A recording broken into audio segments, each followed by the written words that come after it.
নমস্কাৰ বন্ধু বান্ধৱীসকল, আমাৰ ৰাশিফল চেনেলটোলৈ আপোনালোকক স্বাগতম জনাইছোঁ। গুৰু পূৰ্ণিমাৰ দিনা ৰাতি গাৰুৰ তলত ৰাখক আপোনালোকে এই এটা বস্তু। আপোনালোকৰ ঘৰৰ পৰা দৰিদ্ৰতা দূৰ হৈ পৰিব, ৰাহুকেতুৰ বেয়া প্ৰভাৱ দূৰ হ'ব, লগতে বাস্তু দোষৰ পৰা পৰিত্ৰাণ আপোনালোকে লাভ কৰিব পাৰিব। আজি মই আপোনালোকক জনাম কিয় আৰু কেনেকৈ ৰাহু দোষৰ পৰা আপোনালোকে পৰিত্ৰাণ লাভ কৰিব, যাৰ ফলত আপোনালোকৰ ভাল টোপনি আহিব, আৰু কিছুমান বস্তুৰ কথা জনাম যিবোৰ কথা জানি আপোনালোকে সঁচাই আচৰিত হৈ পৰিব। এই বস্তুবোৰৰ ফলত আপোনালোকৰ দিশ ভাল হৈ পৰিব আৰু জীৱনত বহু ভাল প্ৰভাৱ নামি আহিব। আহক তেনেহ'লে জানি লওঁ গুৰু পূৰ্ণিমাৰ দিনা গাৰুৰ তলত কি বস্তু ৰাখি শুলে আমি সকলো সমস্যাৰ পৰা পৰিত্ৰাণ লাভ কৰিব পাৰিম। ভিডিঅ'টো মনোযোগ সহকাৰে শেষলৈকে চাব, তেতিয়াহে আপোনালোকে সুন্দৰভাৱে বুজি পাব।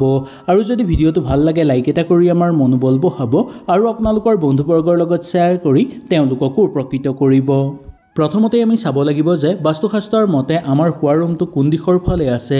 যদি শোৱাৰ ৰুম বাস্তুশাস্ত্ৰৰ মতে নহয় তেনেহ'লে বহু বেছি কষ্ট ভোগ কৰিব লগা হ'ব পাৰে। বাস্তুশাস্ত্ৰৰ অনুসৰি ঘৰৰ পূব দিশৰ ফালে ঘৰৰ সকলোতকৈ ডাঙৰ মানুহজনৰ শোৱাৰ ৰুমটো হোৱাটো উচিত।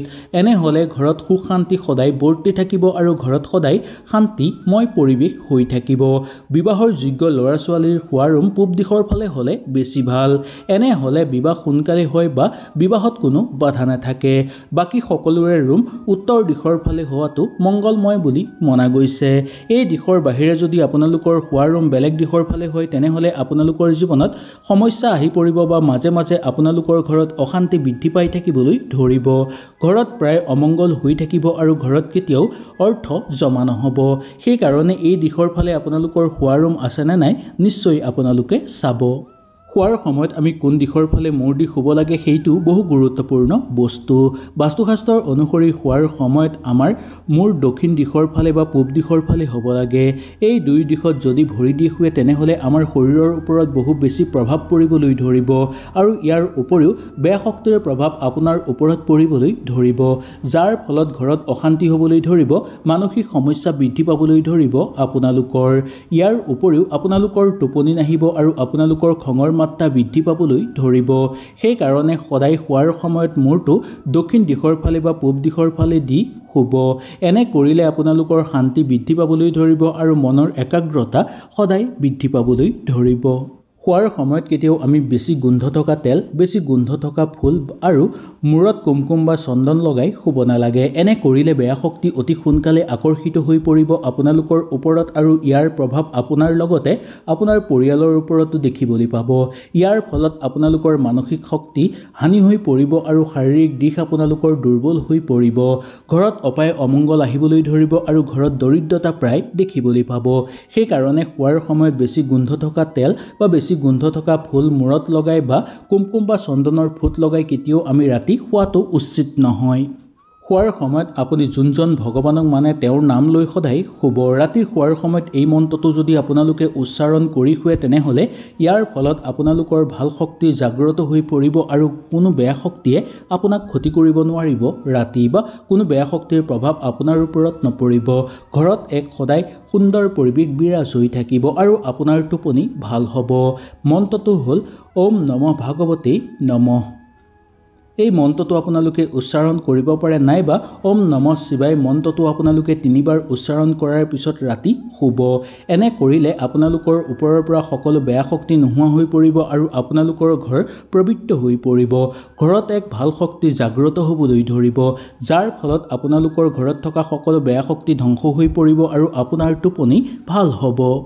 শোৱাৰ সময়ত আপোনাৰ বিচনা আৰু ৰুম শুদ্ধ কৰি ল'ব। ৰুমত লেতেৰা হৈ থাকিলে বেয়া শক্তি অতি সোনকালে জাগ্ৰত হৈ পৰিব আৰু ইয়াৰ প্ৰভাৱ আপোনাৰ ওপৰত পৰিব, যাৰ ফলত আপোনাৰ বেয়া চিন্তা বাৰে বাৰে আহিব, মানসিক চাপ আপোনালোকৰ বৃদ্ধি পাবলৈ ধৰিব। যদি আপুনি পাৰে গা ধোৱাৰ পাছতহে শুব লাগে। এনে কৰিলে বহু বেছি শুভ বুলি মনা গৈছে। যদি নোৱাৰে তেনেহ'লে ভালদৰে হাত ভৰি ধুই তাৰপিছত আপোনালোকে শুব। শোৱাৰ সময়তো আপোনালোকে ভগৱানৰ নাম নিশ্চয় লৈ শুব। এনে কৰিলে আপোনালোকৰ বহু বেছি ভাল হ'ব, মানসিক চাপ দূৰ হৈ পৰিব আৰু বেয়া বেয়া চিন্তা মনলৈ নাহিব, লগতে টোপনি আপোনালোকৰ ভাল হ'ব।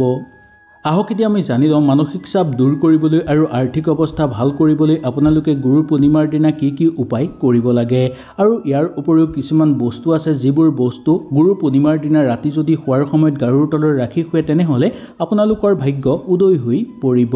আহক বেছি দেৰি নকৰি আমি সুন্দৰভাৱে জানি লওঁ। যদি ভিডিঅ'টো ভাল লাগে লাইক এটা কৰি আমাৰ মনোবল বঢ়াব আৰু আপোনালোকৰ বন্ধুবৰ্গৰ লগত শ্বেয়াৰ কৰি তেওঁলোককো উপকৃত কৰিব। আপোনাৰ কুণ্ডলীত যদি শনি দোষ থাকে তেনেহ'লে ইয়াৰ প্ৰভাৱ দূৰ কৰিবৰ কাৰণে আপোনালোকে গুৰু পূৰ্ণিমাৰ ৰাতি আপোনালোকে কৰিব পাৰে এই এটা কাম। ইয়াৰ ফলত বহু আপোনালোকে শক্তিশালী হৈ পৰিব। এখন ৰঙা কাপোৰত আপোনালোকে 7টা জালুক আৰু একেলগে অকণমান নিমখ বান্ধি ল'ব আৰু এই টোপোলাটো আপোনালোকে গুৰু পূৰ্ণিমাৰ দিনা ৰাতি শোৱাৰ সময়ত গাৰুৰ তলত ৰাখি শুব।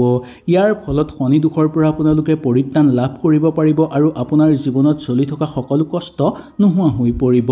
ঘৰত ধন সম্পত্তি বৃদ্ধি পাবলৈ ধৰিব। সকলো ফালৰ পৰা ঘৰত সুযোগ সুবিধা নামি আহিব। ঘৰত থকা সকলো বাস্তুদোষ সমাপ্ত হৈ পৰিব। সকলো ফালৰ পৰা আপোনালোকৰ মংগল হৈ পৰিব। চন্দন হ'ল শীতলতাৰ প্ৰতীক। ৰাতি শোৱাৰ সময়ত যদি গাৰুৰ তলত চন্দনৰ টুকুৰা এটা ৰাখি শুৱে তেনেহ'লে আপোনালোকৰ বহু মংগল হয়। ইয়াৰ বাহিৰেও যদি গুৰু পূৰ্ণিমাৰ দিনা ৰাতি গাৰুৰ তলত চন্দনৰ টুকুৰা এটা ৰাখি আপোনালোকে ৰাতি শুৱে তেনেহ'লে ইয়াৰ ফলত আপোনালোকৰ শৰীৰ ভাল হৈ থাকিব, সৌন্দৰ্যতা আপোনালোকৰ লাভ হ'ব আৰু ভাল আপোনালোকৰ টোপনি আহিব। বেয়া শক্তিয়ে আপোনালোকক ক্ষতি কৰিব নোৱাৰিব। ঘৰত থকা সকলো বেয়া শক্তি ধ্বংস হৈ পৰিব। আপোনাৰ ওপৰৰ পৰা ভাল উৰ্জা জাগ্ৰত হ'বলৈ ধৰিব আৰু ঘৰত এক ভাল শক্তি জাগ্ৰত হ'বলৈ ধৰিব, যাৰ ফলত সকলো দেৱ দেৱী আপোনালোকৰ ঘৰলৈ আকৰ্ষিত হৈ পৰিব আৰু আপোনালোকৰ ঘৰত বাস কৰিব। ইয়াৰ ফলত আপোনালোকৰ সকলো মনৰ আশা পূৰ্ণ হৈ পৰিব। যদি আপোনাৰ কুণ্ডলীত কিবা গ্ৰহ দোষ আছে তেনেহ'লে আপোনালোকে গাৰুৰ তলত এই বস্তু ৰাখি নিশ্চয় শুব। এই গুৰু পূৰ্ণিমাৰ দিনা যদি গাৰুৰ তলত এই বস্তু ৰাখি শুৱে তেনেহ'লে আপোনালোকৰ সকলো ভাল হৈ পৰিব। যদি কুণ্ডলীত মংগল দোষ থাকে তেনেহ'লে আপোনালোকৰ বিবাহত দেৰি হ'ব। ঘৰত কণ্ডল বৃদ্ধি পাবলৈ ধৰিব, মনত চিন্তা আহিব, টকাৰ অভাৱ হ'ব আৰু ঘৰত বাৰে বাৰে বেমাৰ আজাৰ সৃষ্টি হ'বলৈ ধৰিব। ইয়াৰ প্ৰতিকাৰ হ'ল মংগলবাৰে বা আপোনালোকে যিকোনো বাৰে কৰিব পাৰে এই এটা কাম। মংগলবাৰে কৰিলে বেছি ভাল, কিন্তু যদি এই কামটো আপোনালোকে গুৰু পূৰ্ণিমাৰ দিনাও কৰিব পাৰে তেনেহ'লেও আপোনালোকৰ বহু ভাল হ'ব। হনুমান দেৱৰ পৰম আশীৰ্বাদ আপোনালোকে লাভ কৰিব পাৰিব। তাৰ ফলত আপোনালোকৰ সকলো মনৰ আশা পূৰ্ণ হৈ পৰিব। সকলো ক্ষেত্ৰতে আপোনালোকে সফলতা লাভ কৰিব পাৰিব। আপোনালোকে অকণমান সেন্দুৰ ল'ব। সেই সেন্দুৰখিনি ৰঙা কাপোৰে বান্ধি হনুমান দেৱক প্ৰাৰ্থনা কৰি আপোনালোকে এই গুৰু পূৰ্ণিমাৰ দিনা ৰাতি গাৰুৰ তলত ৰাখি শুব। ইয়াৰ ফলত আপোনালোকৰ চাৰিওফালে ভাল শক্তি জাগ্ৰত হৈ পৰিব। হনুমান দেৱৰ পৰম কৃপা পৰিব আপোনালোকৰ ওপৰত, যাৰ ফলত আপোনালোকৰ সমস্যা লাহে লাহে সমাপ্ত হৈ পৰিবলৈ ধৰিব। সকলো ফালৰ পৰা আপোনালোকৰ উন্নতি বৃদ্ধি পাবলৈ ধৰিব। আৰ্থিক অৱস্থা আপোনালোকৰ ভাল হৈ পৰিব আৰু ঘৰত কেতিয়াও অপায় অমংগল নহ'ব। হয়তো এই ভিডিঅ'টোৰ যোগেদি আপোনালোকে সুন্দৰভাৱে বুজি পালে। যদি কিবা অসুবিধা পালে নিশ্চয় মোক তলত কমেণ্ট কৰি জনাব। তেনেহ'লে আজিলৈ আপোনালোকৰ ওচৰৰ পৰা বিদায় লৈছোঁ। কালিলৈ পুনৰ আপোনালোকক লগ পোৱাৰ প্ৰতিশ্ৰুতিৰে আজিলৈ নমস্কাৰ।